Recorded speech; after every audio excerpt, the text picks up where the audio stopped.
Bueno, vamos a empezar de inmediato porque el tiempo es oro. Y yo quiero que iniciemos este diálogo franco y directo con usted hablando sobre el PREMIL del Partido Revolucionario Moderno. ¿De cuántas personas estamos hablando? Hay una segunda etapa. ¿A cuántas personas aspiran?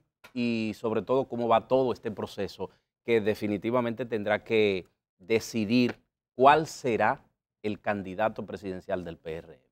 Y para aclararle a toda la población, el PREMIL es el programa de registro de militantes que ahora está en su fase 2 del Partido Revolucionario Moderno, ya en una primera etapa, en apenas básicamente en 2 meses, mes y medio, pues logramos inscribir unos 523,000 personas, vamos a decir neto, porque realmente la inscripción fue de 700, pero quedaron en 523,000 netos cuando se confirmaron. Y con ese padrón, pues hicimos la convención, la única convención que ha hecho un partido político en la República Dominicana en más de 10 años, que pudo renovar a toda su dirigencia, desde la base, desde un presidente de zona hasta la presidencia nacional. Y ahora entonces entramos, Ulises, en el PREMIL en su fase 2, donde pensamos llevarlo ya a más de 500,000 de personas. Hay mucho entusiasmo. Es un voto que va a ser un voto duro del partido, y después lo llevaremos, ya vendrá el PREMIL en su fase 3, después ya de las primarias.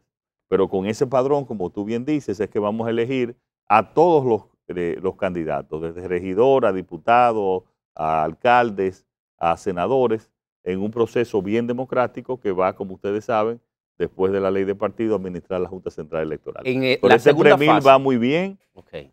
Va caminando muy bien, y yo aprovecho esta oportunidad para todos los dominicanos y dominicanas que quieran un cambio, que quieran tener voz y voto en un partido, que nos puedan incluso recomendar cuál es el camino que quieren que este partido, ideas que este partido también asuma, pues que vayan a inscribirse. Pueden inscribirse también online a través de digital, está la opción, y también a nivel en todos los sectores, en todas las zonas del país, pues ya a través de los miembros del mismo PRM, ellos saben dónde inscribirse, y hay puestos de inscripción también Luis, que pueden ver. eso quiere decir que ustedes tendrán alrededor de 500,000 de personas que participarán en su convención cerrada. No, nosotros tenemos hoy 500,000. Hasta ahora, 500,000. Pero vamos a tener posiblemente mínimo para mí, porque yo con el entusiasmo que veo que se están inscribiendo, no menos de 1,5 millones de personas. Pero cuando se celebren las primarias, el 6 de marzo, organizada por la Junta Central Electoral, podemos ver que en un partido que tiene el padrón abierto, pudieran votar cerca de 1,500,000, 2 millones, y que ustedes estén reducidos. ¿No cree que eso le da frente a la población una desventaja? No, Alberto, pero si nos llevamos de ese parámetro, entonces el PLD habría sacado 2,800 votos, que fueron los que eligieron a Danilo Medina, porque ellos no hicieron convención en la pasada proceso. O sea, es cada quien organiza su método. El método de nosotros es con los militantes exclusivos del PRM. En los otros son con el padrón, cualquiera puede ir a votar con el padrón abierto. Entonces, es lo que elija cada método. Si fuese así, como te repito, entonces Danilo Medina habría sacado 2,800 votos, me parece, un poco más, poco menos, que fue una convención que lo eligió, porque ellos no hicieron primarias. Recuérdense que fue un acuerdo donde Leonel aprobó la reelección y entonces Danilo Fue el candidato. fue el candidato. Señor Abinader, hay un grupo de personas, de partidos, que dicen que no hay oposición. De hecho, del mismo gobierno se ha dicho muchas veces que no hay oposición. He visto una campaña muy interesante que tienen ustedes, muy bien lograda, de decirle a las personas cosas que tal vez no les quieren dejar ver, y entiendo que es una forma también atractiva. ¿Qué usted le dice a los que dicen que no hay oposición, que existe cero oposición y que le están dejando el terreno llano al gobierno? Mira, eso es parte de una misma campaña del gobierno y del PLD para dividir la misma oposición. ¿Quiénes fueron los que llevaron los mayores escándalos, las mayores denuncias de acciones contra el interés nacional? Hemos sido nosotros en el PRM. Los primeros que denunciaron el caso de Odebrecht fuimos nosotros. Nosotros hemos hecho unos 42 acciones legales que esas acciones legales, debido a la falta de institucionalidad e independencia de la justicia, especialmente el Ministerio Público, no progresen. Y ese es un problema que tenemos actualmente y que es lo que tenemos que cambiar en las próximas elecciones. Nosotros semanalmente, por diversas vías, el PRM y yo personalmente, vivimos denunciando los problemas del país. Hemos hablado del problema de la deuda, hemos hablado del problema de la criminalidad, hemos hablado del problema de la corrupción, repito, de todo. Yo he hablado hasta de la situación grave del agua, para mencionar temas que no están todos los días sobre el tapete. Entonces, eso es parte de una campaña para dividir la misma oposición. Yo siempre podemos mejorar, siempre se pueden hacer las cosas mejor, pero yo pienso que estamos haciendo el trabajo. Los diputados del PRM no han levantado ninguno de ellos la mano para firmar un préstamo. Todos han actuado en línea con lo que le ha planteado el partido. Y eso es parte, como te digo, y como lo dice esa misma campaña, de una estrategia del mismo gobierno y del mismo PLD para dividir la misma oposición. Señora Abinader, justamente en ese punto, donde siempre hemos dicho que en la República Dominicana los partidos minoritarios o esa oposición que para muchas personas no existe, como dice mi compañera Loreni, ¿cuál es la propuesta para hacer un cambio? Debido a que a nivel internacional hemos visto que nuevos candidatos, personas con nuevos bríos, gente muy joven, se ha unido para poder alcanzar una nominación presidencial. ¿Tiene usted la visión de que en un futuro, para las próximas elecciones, sea así la única forma de sacar al PLD del gobierno? Bueno, pero tú tienes que recordar que debido a los problemas de la institucionalidad de este país, con el tema del PRD, donde no se nos permitió competir de manera democrática, pasó lo mismo aquí porque nosotros construimos un partido y en 1 año y 4 meses sacamos un 35%. Eso pasó aquí, eso nunca había pasado en la República Dominicana. O sea que ya tenemos esa experiencia y si sacamos un 35% con apenas 1 año y 4 meses, imagínate lo que nosotros vamos a lograr. Tú sabes lo que viene en el 2020, un tsunami por el cambio, que ni siquiera la están reflejando las encuestas. Aquí no hay forma de detener el cambio. Y las propuestas que nosotros hemos hecho son propuestas en todos los órdenes, en todas las áreas de políticas públicas, para tener un cambio radical en este país.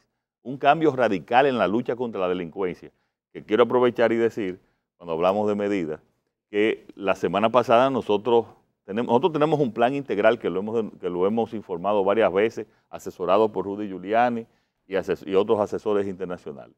Pero la semana pasada hicimos propuestas radicales también en ese sentido, que es una de las mayores preocupaciones, con 4 propuestas fundamentales. Y una de ellas del endurecimiento de las penas para incluir la cadena perpetua. La cadena perpetua para casos especiales, como el caso, por ejemplo, yo mencioné un ejemplo no le puede llamar ni persona, el tal Chamán Chacra que violó a los 3 niños, su pareja, y después lo mató. Yo no creo personalmente que esa persona se va a regenerar. Entonces yo creo que personas como ese, en ese caso, tienen que tener y durar toda la vida en la cárcel. Son de casos especiales, no estamos hablando de una simple ratería, de que obviamente de jóvenes que se pueden regenerar. Estamos hablando de esos casos y nosotros vamos a seguir insistiendo en ese endurecimiento de las penas. Pero entre ideas innovadoras, nosotros le presentamos al gobierno el programa Oportunidad 1424. ¿Por qué 1424? Porque entre esas edades, que son de 14 años y 24 años, es que desgraciadamente están ocurriendo, la mayoría de los jóvenes son de esa edad los que están incurriendo en criminalidad. Entonces nosotros tenemos que hacer algo especial, nosotros tenemos que tener un proyecto especial para darle oportunidad. Y la mayoría de estos jóvenes ni estudian ni trabajan. Son los famosos ninis.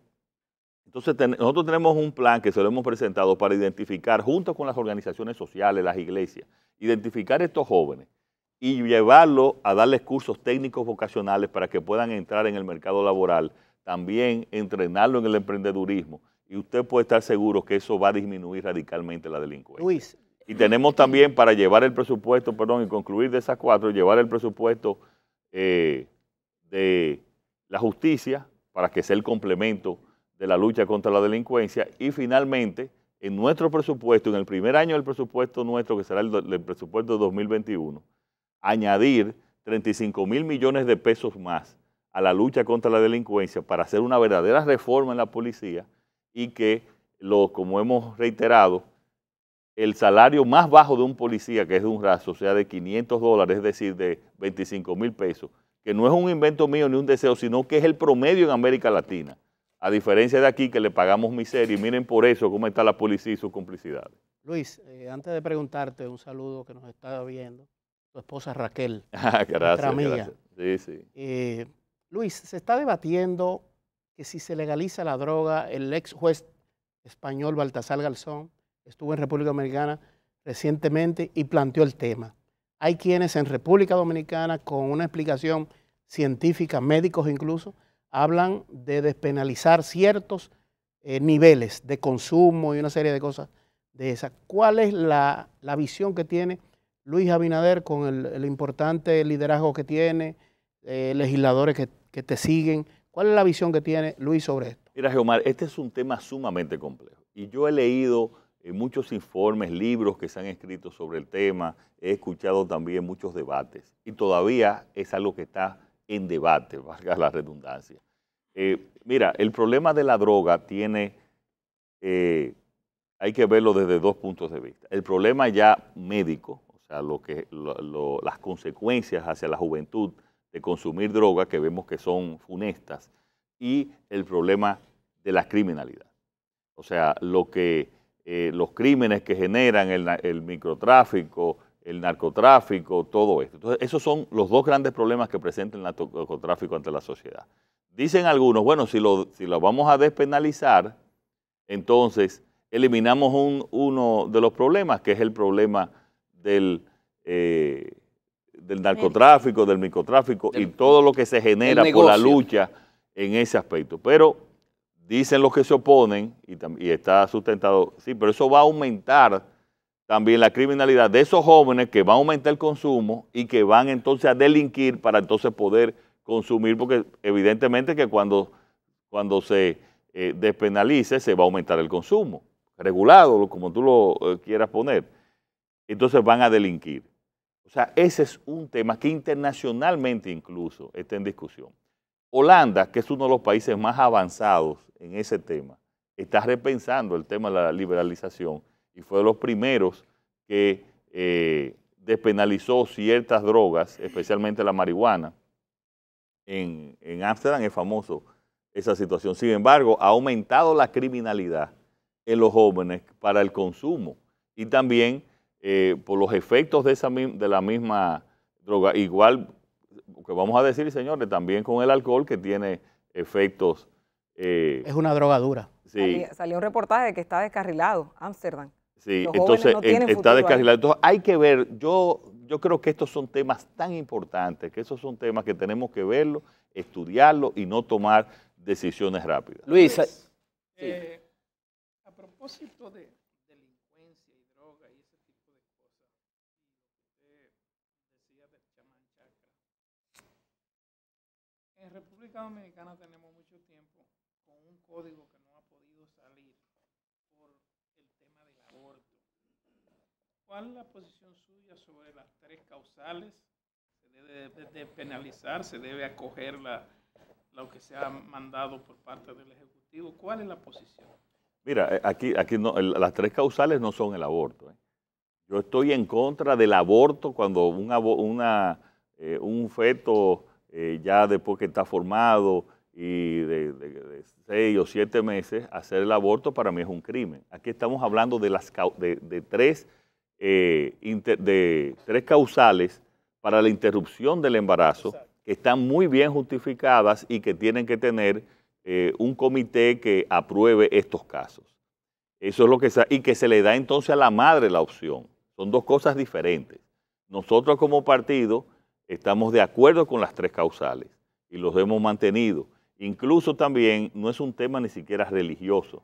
Yo, como saben, yo soy católico, criado durante 12 años por los jesuitas. Una buena parte de iglesias en diferentes países está de acuerdo con esas causales, que ya ni siquiera están en discusión las tres, están en discusión ya solamente dos. Entonces, yo pienso que eso ya tenemos que lograr un consenso para que estén presentes esas causales y podamos aprobar el código. Pero nosotros también, quiero aprovechar para decir que la próxima semana estamos llevando a nuestros legisladores, quiero insistir, en en la inclusión en el código de el endurecimiento de las penas, especialmente de la cadena perpetua, como mencioné anteriormente. Luis, volviendo al tema de la delincuencia, del crecimiento de la criminalidad en el país, el presidente Danilo Medina aseguró que el gran flujo, la gran cantidad de personas que llegan deportadas inciden considerablemente en el ejercicio de la criminalidad y el crecimiento de este en el país. Quisiera saber qué piensa Luis Abinader, qué estaría presente en un gobierno de Luis Abinader para tratar ese tema y esas personas que vienen desde los Estados Unidos. A la bueno, Ulises, pero hay que preguntarle al procurador que desmintió al presidente, porque el procurador dijo que no, que los deportados no era verdad que eran los que estaban haciendo, cometiendo crímenes. Entonces, lo que te dice esa discusión es que ellos no tienen una idea. El gobierno no sabe lo que está pasando aquí con la criminalidad. Sí. Ni tienen una idea, ni conocen la radiografía, ni han hecho los estudios. Pueden haber estudios parciales, pero no hay una radiografía integral del problema. Pero a la luz de esa realidad, Luis. Sí, pero es que estamos partiendo de unas realidades que estamos diciendo que la causa de la criminalidad son los deportados. Pero no tenemos un plan, él lo acaba de afirmar. ¿Crearía un plan, Luis Abinader? No, es que ya yo lo tengo el plan. ¿En qué consiste? Bueno, nosotros lo hemos presentado, incluso está en mi website. Es un plan que hicimos durante varios meses con Rudy Giuliani, donde hacíamos una radiografía de la situación actual. Yo quiero ponerle un ejemplo porque no me va a dar el tiempo para decir todos los detalles. Geomar se va de vacaciones para la costa norte y en Sosúa le roban el carro. Vamos a ponerte a ti, Geomar, de ejemplo. Está bien. Le roban el carro. Qué difícil. Cuando el Porsche en que anda Geomar. Cuando allá Geomar va a hacer la denuncia a un destacamento de la policía y lo recibe un cabo escribiente con una mascota. Y el bolígrafo no tiene tinta. Sí, un cabo escribiente en una mascota. Para enterarse de ese robo, toma varios días para que llegue aquí a la capital. Obviamente, el ladrón del vehículo no se va a quedar en los alrededores, sino que va a venir hacia acá. Entonces, nosotros todavía estamos con una policía del siglo XIX con una criminalidad del siglo XXI. ¿Qué es lo primero que tenemos que hacer? Es llevar la policía al siglo XXI. Pero tú no vas a tener, ni la vas a tecnificar, ni la vas a reformar sin unos activos humanos, primero que estén inspirados y que estén recibiendo un salario correcto, y para eso también tienen que venir personas de la sociedad con el interés y con la calidad para hacer uno de los aspectos más importantes que hay en cualquier administración pública, que es la seguridad ciudadana. Entonces, en esa parte es que tenemos que llevar a la policía al siglo XXI. Y tenemos que darle, por eso yo hablé de que tenemos que asignar unos 35 mil millones de pesos más. Porque miren, aquí los políticos vienen y hablan de todo y dicen que van a resolver. Yo estoy hablando con el dinero que se necesita y sabemos la fuente de donde nosotros lo vamos a conseguir. Entonces, ahí es en esa reforma. Yo te la puedo resumir en tecnificar la policía, hacer una reforma de la institución con una depuración bien clara, transparente, con asesores internacionales aquí presentes en todo el país, porque es una verdadera reforma. Señores, aquí hay mafias organizadas, vamos a decirlo claro, aquí hay mafias organizadas que están dirigiendo a los delincuentes, y por eso nunca hay una gran parte de eso que no aparecen de los robos, a tal punto que los dominicanos ya ni siquiera, en muchos casos, si no hay un seguro a quien recurrir, no están denunciando los robos. Entonces, tiene que haber esa reforma, mejorar los ingresos y la tecnificación de la policía. Y yo les aseguro a ustedes, con lo que yo he visto, como lo hizo Giuliani en Nueva York y como ha pasado en una gran parte de las ciudades que se ha aplicado ahora mismo, pasó en Brasil, en Manaus, con una asesoría de ellos que la criminalidad bajó en un 70%. Yo les aseguro a ustedes que en 2 años aquí va a bajar radicalmente la criminalidad. Luis. Por no decir, ellos dicen que diga que es en un tiempo menor, pero para ser conservador, en 2 años aquí la criminalidad va a bajar significativamente. Justamente ese conocimiento por el plan y la asesoría que usted ha tenido en cuanto a delincuencia se refiere en la República Dominicana es que lo hace pensar que los narcos y los delincuentes internacionales cuentan con padrinos en la República Dominicana, como usted lo declaró ayer. Pero yo te hago una pregunta. Creo que todos aquí tenemos familiares en Estados Unidos. Y la gente se va, cuando va a vivir a otro lugar, se va porque tiene una familia allá, tiene alguien que lo va a ayudar. Yo quiero que aquí, hablando claramente, ¿tú crees que esos capos iban a venir aquí si no estaba asegurado su seguridad aquí? Su protección. Pero evidentemente no estaba asegurada porque lo detuvieron. No, pero alguien tiene que descubrirlo porque y yo te aseguro a ti que ese descubrimiento vino de organismos internacionales. Que no fue aquí que se descubrió. ¿De dónde serían La los policía padrinos? se lo atribuye a ellos, señores, ellos mismos. ¿Ellos mismos qué? Ellos fueron los que lo detuvieron, según un informe policial. Bueno, pero yo te aseguro a ti que ahí venía inteligencia de fuera. Okay. Inteligencia en este. Yo lo que digo es que se investigue quiénes eran los que cuidaban. Porque el patrón y las informaciones es que aquí había gente cuidando. Ahora, Don Luis. señor Abinader, Don Luis, Va que eso, miren, aquí tienen miedo de decirlo la gente. don Luis, Aquí tienen miedo de denunciar. Eso es así, señores. Y aquí hay bandas protegidas también. don Luis, Esa es la realidad. Por eso es que tiene que haber este cambio radical, señores. en un posible gobierno suyo, ¿usted o su partido continuaría con la extensión del metro de Santo Domingo Geraldino, mira, nosotros vamos, yo quiero decir y esto. se construirían presas por los problemas que estamos enfrentando con el agua a nivel nacional? Qué bueno que tú pones ese tema. Pero déjame, que es un tema que te gusta mucho y que conoce bastante bien. Pero yo quiero terminarte con decirte esto. Miren, yo voy a continuar todas las obras que sean de interés nacional. La haya empezado quien sea el presidente. Aún la haya empezado Trujillo y no la hayan terminado, pero es de interés nacional y la voy a hacer. Es más, si hay una obra, si hay un presidente que está vivo y fue el que inició esa obra, yo la termino, voy a invitar a al presidente que le inició, a que la inaugure conjuntamente conmigo. Porque es que tenemos que quitarnos de la mente, señores, que este es un país de todos. Este es un país que tenemos que primero tener la seguridad de la continuidad del Estado. Y cuando sean obras convenientes al país, hay que continuarlas. Yo, en el caso del metro, si hay que continuarla, el metro, la vamos a continuar. Ahora, tú puedes estar seguro de una cosa. La parte que vamos a hacer del metro va a ser con una licitación transparente, que es el problema y la discusión que nosotros hemos tenido. Nosotros no nos hemos estado opuestos al metro, es a la forma en que se ha construido el metro. Pero además, yo estoy, por ejemplo, de acuerdo con el teleférico. El teleférico es una forma bastante económica en términos de los ingresos de transportar a las personas. Yo pienso que aquí también hay que establecer tranvías en otras. O sea, es un plan integral que tenemos que hacer, ¿Usted está Geraldino. de acuerdo con el teleférico y no así con el metro? No, pues yo no dije eso. Yo dije que estoy de acuerdo con el metro. Okay. Que no estoy de acuerdo con la forma en que se construyó el metro porque no hubo transparencia, no hubo licitación en muchas de esas, y esa es la acusación que se hace en ese sentido. Pero nosotros estamos de acuerdo en tener un plan integral, urbano e interurbano, de comunicación. Yo he hablado también del tren de carga para los puertos, para conectar las zonas francas y hacerlos competitivos. Lo hablé de la campaña pasada y lo propuse de la campaña pasada.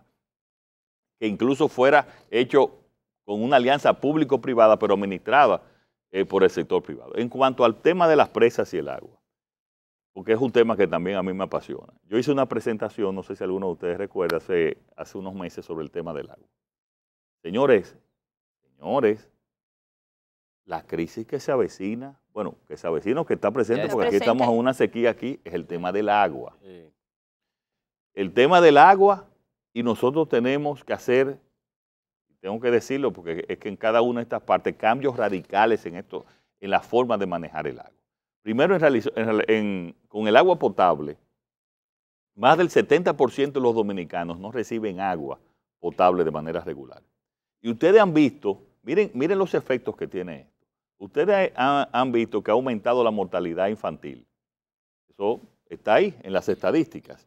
Recuérdense que la mortalidad infantil, mucha gente entiende que es al nacer el niño. No, es entre el nacimiento y un año de vida. Y se le atribuye, no solamente esa causa, a el problema de la calidad del agua, que vienen, adquieren bacterias, esas bacterias, bueno, ya tú sabes, donde no hay el cuidado de salud, y por eso ha aumentado enormemente, lo cual es una barbaridad, la mortalidad infantil, que también ha aumentado la mortalidad materna, porque la salud está en su peor momento. Entonces, ¿tú sabes con cuánto se construyen todos los acueductos del país, Geraldine? No estamos hablando de las fuentes de agua en las presas, con 36 mil millones de pesos. Eso está estudiado, eso lo tiene el INAPA, eso lo tiene Oxfam que lo hizo, eso están ahí los presupuestos. Pero generalmente esos acueductos tienen que tener una No, las fuentes de agua, pero estoy hablando, los acueductos pequeños pueden tener su fuente de agua en los ríos, los más grandes tienen que tener presas. Pero en el caso de esos acueductos, nosotros tenemos con 36 mil millones, esos son 9 mil millones de pesos al año. Eso es menos del 1% del actual presupuesto. Pero sucede que los economistas en el grupo de políticas públicas nuestro dicen, Luis, pero es que tampoco se necesita que sea el dinero del gobierno. Lo que nosotros tenemos que hacer es crear un fideicomiso, como se hizo con RD Vial para las carreteras, que se llame Aguas RD, incorporar todas las coras son las corporaciones de acueductos, que ya tienen sus ingresos ahí, y los ingresos que tienen los actuales acueductos, y con los ingresos provenientes de la misma agua, nosotros construimos todos los acueductos del país. Eso lo demostramos y lo presentamos. Mira cómo podemos, con creatividad financiera, tú sabes lo que decirle a este país, señores, ya tenemos todos los acueductos necesarios en la República Dominicana. Pero en el caso de las presas, miren señores, aquí hay varias presas importantísimas y pequeñas presas. Pero yo quiero decir esto claro. Este país tiene que firmar todo el liderazgo político, un gran acuerdo sobre el agua, incluyendo la parte del alcantarillado sanitario, que con eso voy a concluir lo más antes posible. Geraldino, si aquí no se construyen dos presas, la presa del Alto Yuna, para traer agua a la capital, especialmente a la zona oeste de la capital, que pueda liberar el agua de la presa de Valdesia para Baní y para el sur, pero que también controle las inundaciones del Bajo Yuna, pero que va a generar también una importante cantidad de electricidad. Y no se construye la presa de Ámina, con también un embalse en Guayubín, para el agua, para que le dé agua a Santiago, especialmente la zona oeste de Santiago. Los que me están escuchando en Cienfuegos saben que no hay agua en Cienfuegos. Y que va a controlar también las inundaciones que cada 2 años tenemos del Yaque del Norte y que afecta a las plantaciones especialmente de banano, que con lo que se le ha dado de financiamiento en los últimos 6 años ya se hubiera construido la presa. Si no se construyen esas 2 presas, aquí vamos a tener un problema grave de agua. Y si al mismo tiempo no cambiamos los métodos de riego que tiene la agricultura, y financiamos a largo plazo, como lo ha hecho Chile, que es semidesértico, como lo ha hecho el sur de España, que también es semidesértico, como lo ha hecho, ni hablar de Israel, como lo han hecho países donde hay escasez de agua. Financiamos a los productores agrícolas, regadío por goteo y por aspersión. Entonces aquí van a haber problemas enormes de agua. Si aquí no hacemos un plan de agua, vamos a tener graves problemas. Y finalizo diciendo esto. Hoy, en uno de los medios de prensa escrita, el alcalde de Jarabacoa habla de la planta de tratamiento de Jarabacoa. Cuando yo hablé del plan de agua que tiene que firmar todo el liderazgo político, dije, en 4 años podemos construir esos acueductos, pero para el tema del alcantarillado sanitario se requiere por lo menos 12 años. Pero en el tema del alcantarillado sanitario, y es muy importante que haya mencionado de Jarabacoa, los primeros alcantarillados sanitarios y tratamientos de agua tenemos que hacerlo en las zonas altas, como el caso de Jarabacoa. Tú no haces nada con hacer alcantarillado sanitario en Santiago si te va a venir el agua sucia de Jarabacoa. O sea, nosotros tenemos que ir a nuestras comunidades que están ubicadas altas. Esos son los primeros lugares que tenemos que hacerle el alcantarillado sanitario para que baje el agua limpia. Licenciado. Y esas son las cosas que no entiendo, porque no hay planificación de nada en este país. Le vamos a pedir permiso para pasar a nuestros amigos de la opción de la mañana. Johnny Vázquez está en línea y tiene una pregunta para usted. Bueno. Adelante, Johnny. Buenos días, licenciado. Buenas, Johnny, mucho los tiempo. Colegas que están ahí. Lo he escuchado detenidamente aquí, pacientemente. Yo quiero preguntarle a usted, ¿cómo usted está visualizando la situación de Venezuela? Que hemos visto que el país dominicano, el pueblo dominicano se ha dividido. Un grupo a favor del gobierno de Nicolás Maduro y otro grupo a favor de la oposición, sobre todo de este nuevo joven que ha surgido en Venezuela. Quisiera que usted nos fijara su posición como precandidato presidencial del PRM frente a una situación de un país aliado nuestro, históricamente, que usted lo conoce igual que yo, y que sabe lo que eso podía implicar en materia de que nosotros tenemos muchos negocios con Venezuela, entre ellos aquella división de la refinería. Quisiera oír pacientemente su respuesta. Sí, muchas gracias, Johnny. Quiero decirte que ya el PRM, con la aprobación de la dirección ejecutiva, expuso su posición y presentó su posición, que es a favor de la democracia y de nuevas elecciones en Venezuela. El caso de Venezuela no es un tema ideológico, y es bueno que aquí muchas personas estén claras. Este no es un tema que si es un país con propuestas de centro, de izquierda. Uruguay es un país donde está la izquierda gobernando y es un país totalmente democrático. Aquí estamos hablando de un problema que está afectando la democracia. Una sociedad donde tú tienes 300 presos políticos no es una sociedad que tú puedes defender, con un sistema económico que está en ruinas, además. Aquí nosotros hemos sido muy claros que estamos a favor de la democracia y de nuevas elecciones en Venezuela, pero elecciones reales que sean supervisadas por los organismos internacionales.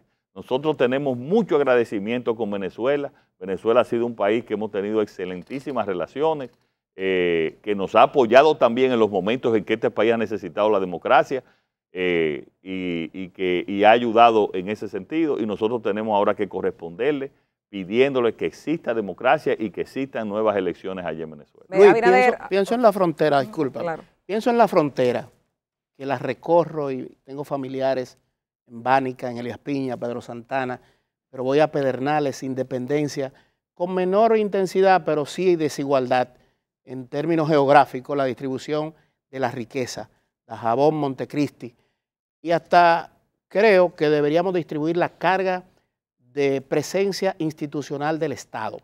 Hasta ministerios deberían tener sede en alguna de las provincias fronterizas. Hay varias fronterizas. tesis sobre eso, de tener ministerios en diferentes provincias. Para, como ocurre en Chile, por ejemplo, el Congreso está en Valparaíso, no en Santiago, la capital de Chile. Entonces, la gente de allí, de esos lugares, tiene una baja autoestima común, porque hay muchas carencias. ¿Qué Luis piensa hacer para esa zona deprimida, que no hay una homogeneidad en el territorio dominicano en cuanto a que el dominicano de, por ejemplo, de Comendador en Elías Piña, se sienta también como el que vive en la capital? Sí. Pero fíjate, yo creo que aquí tenemos que hacer un plan, y estoy totalmente de acuerdo, regional de desarrollo, porque tú tienes también, y voy a entrar en la parte de la frontera, pero tú tienes a Monte Plata, que está al lado de la capital y tiene los mismos niveles de pobreza que tú tienes en Elías Piña. Pero ahí hay una situación de la migración. Que quienes hablan de muro, yo digo, eso es un disparate, y pienso en que la presencia dominicana, la dominicanización, y lo que te quiero decir, que de la regionalización y planificación del desarrollo, evidentemente la frontera está donde debemos hacer mayores cambios. Y te voy también a definir un tema de la frontera, porque una cosa es la frontera norte y otra cosa es la frontera sur. Sí, claro. Entonces, pero en el tema de Monte Plata está aquí al lado de la provincia de Santo Domingo y tiene los mismos niveles de pobreza que tú tienes en Elías Piña. O sea, ahí también hay que hacer planes especiales de creación de oportunidades de empleo. Mira, Una cosa es la pobreza norte, la frontera norte, que es el caso de Montecristi y de Dajabón.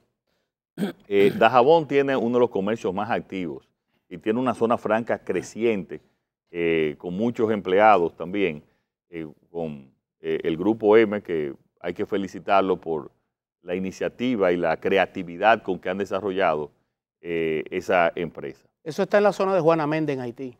Correcto, pero en el caso, mira, si nosotros desarrollamos el turismo, que tiene excelentes posibilidades de desarrollo en Montecristi, el puerto de Manzanillo va a ser, o debería de ser, y este gobierno ha fracasado miserablemente en desarrollar ese puerto, debería de ser el centro y uno de los motores del desarrollo en esa zona, porque estamos hablando podría ser un multipuerto un puerto regional, como se necesitan ahora y se está requiriendo. ¿Qué hizo el gobierno? Quitarle la concesión a este mismo grupo de Santiago, que debería exportar por ahí. Tenemos problemas con la exportación de bananos, porque solamente puede entrar ahora mismo, por las condiciones que está el puerto, un solo barco. Entonces, cuando tú sumas el turismo, el puerto de Manzanillo, que cuando tú tengas un puerto ahí se van a multiplicar las zonas francas de empleo por las exportaciones. Esa es la parte norte, que es zona menos pobre que lo que estamos hablando de la frontera sur. En la frontera sur vamos a empezar en Pedernales. Miren, señores, yo les quiero hablar de este tema. Valle de las Águilas. Porque en Pedernales hay una pobreza espantosa, señores. Porque ahora mismo no hay empleo. Ahora cerró la fábrica de cemento, cerró la mina, no hay nada, Hoy en Pedernales. La zona franca de ropa también está. Eso está en una situación crítica. Yo les digo a ustedes que ese turismo de Bahía de las Águilas no se va a desarrollar si no lo hace, lo define, como hizo con Playa Dorada, por financiamiento del Banco Mundial, el mismo gobierno. Nosotros tenemos como plan regular, dejar las áreas protegidas de Bahía de las Águilas, regular, hacer un plan maestro de desarrollo y los primeros hoteles construirlos en una alianza público-privada, el gobierno. ¿Ustedes saben quiénes fueron que construyeron los primeros hoteles de Playa Dorada? ¿Quién fue que lo construyó? Corpotel. A través de Infratur. Infratur, Jactar Village lo construyó, Infratur y otros de los hoteles fueron los primeros, pero se lo dieron en administración al sector privado. Ese mismo modelo, que fue donde nació el turismo aquí, yo lo voy a hacer y está planificado nosotros hacerlo en Bahía de las Águilas. Haciendo 3.000 habitaciones, donde hay que hacer también un aeropuerto que lo vamos a licitar para el sector privado. Con 3.000 habitaciones, cada habitación hotelera te crea un empleo y 5 empleos indirectos. Ya con ese desarrollo, que tú lo vas a traspasar, lo mismo que hicieron, Jactar después se vendió al sector privado. Nosotros, esos hoteles, después que estén funcionando, administrados por el sector privado, se venden a fondos internacionales que tienen un gran apetito, pero después que tengan 2 o 3 años de operación. Y el gobierno va a ganar con ese desarrollo y te va a crear en esa zona alrededor de 18.000 empleos, y ahí ya se transformó esa región. Luis. Se transformó. Pero en las áreas Elías Piña, Hondo Valle, si hay algo que ha progresado en este país son los invernaderos. Hondo Valle es ideal para invernaderos. Y otra de las presas que hay que hacer, que yo te diría que es la tercera en importancia en el país, de las que no se han iniciado, es la presa de Joca en Elías Piña, que te va a irrigar unas 400.000 nuevas tareas en zonas donde no puede haber ahora mismo agricultura. Hay inmensidad de planes de desarrollo. Y otra cosa es, esos mercados binacionales, que parece el mercado de la Duarte en términos de higiene, eso yo lo voy a transformar. Y yo lo voy a transformar en una tacita blanca brillante, con orden. Orden tanto migratorio, pero también en cuanto a esa suciedad, esa barbaridad que hay ahí. Yo voy a poner ejemplos para cuando vengan también los haitianos, vean que este país es diferente con el orden que vamos a tener ahí. Luis, vamos a pedir tu anuencia Tenemos que hacer una pausa comercial. Ahí es que ya nos vamos. Wow. No podemos ir. Todavía nos queda. Pero si estamos empezando todavía esto. nos queda un gran tiempo y Pero no estamos empezando. Pero no da chance a una, por lo vamos a menos. darnos que sea 10 minutos más, pues yo pensaba que era una pausa que íbamos a hacer. Tú estás viendo, te están engañando ahí. Aquí Pero no hay quiero una que se me serie escape de una preguntas. pregunta. Porque hay una serie de preguntas que nos pueden Sí, quedar. hay una parte que no quiero que se me escape con Lorenzo, relación ¿qué al le pasa? PRM. Sí, Lorenzo. Ahora Y eso se ha estado mencionando en el país, en el aspecto político, los temas de campaña sucia. Salió después de anuncio de una campaña sucia que anunciaba el equipo de Leonel Fernández, de un video que se hizo viral inmediatamente de Quirino Ernesto Paulino Castillo, donde trataba de ensuciar a Leonel, pero de una forma u otra ensucia a un aspirante también a la presidencia de su partido. ¿Cómo ha afectado la imagen del PRM, las declaraciones de Quirino, con relación a que apoyaría a Hipólito, y que cuando yo veía esas declaraciones yo decía, pero es que no le está haciendo daño a Leonel, le está haciendo daño a Hipólito? El decir que Hipólito es un hombre serio, ¿cómo él puede saber que Hipólito es un hombre serio y en base a qué? ¿Cómo afecta esto? Y si usted está de acuerdo con la campaña sucia. Mira, el PLD es experto en campaña sucia. Experto internamente y experto en hacernos. Nosotros hemos sido víctimas de la campaña sucia. Nosotros sí en el PRM no hacemos campaña sucia. Fíjate que nosotros competimos en el proceso pasado con Hipólito y no hubo una sola palabra de ofensa de nuestra parte y tampoco de su parte. Obviamente competencia como la está existiendo ahora mismo. Entonces nosotros no tenemos vela en ese entierro. Ese es un problema entre ellos, que son los expertos en campaña sucia. Yo lo que estoy hablando y estoy recorriendo el país es escuchando a la gente, los problemas de la gente y nuestras propuestas. Yo lo que estoy hablando de propuestas.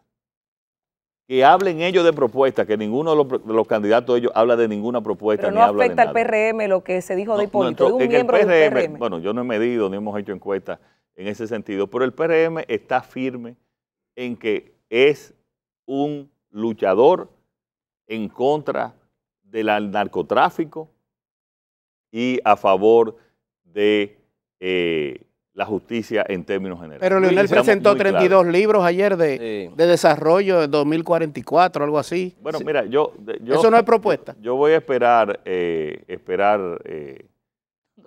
cuando hagamos una discusión en ese sentido. Yo lo que creo es que 8 años es suficiente para hacerlo todo. Imagínate 12.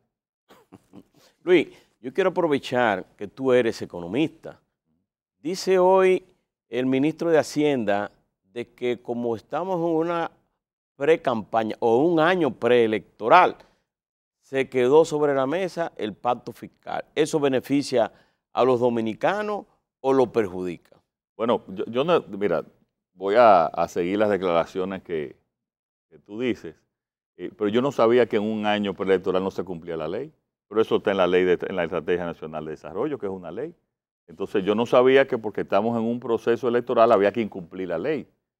Lo que pasa es que el gobierno no quiere hacer nada, ni quiere ni pacto eléctrico, ni quiere pacto fiscal, porque no quiere que nadie lo ate a sus gastos, a la irresponsabilidad infinita que está llevando a este país con los niveles de endeudamiento.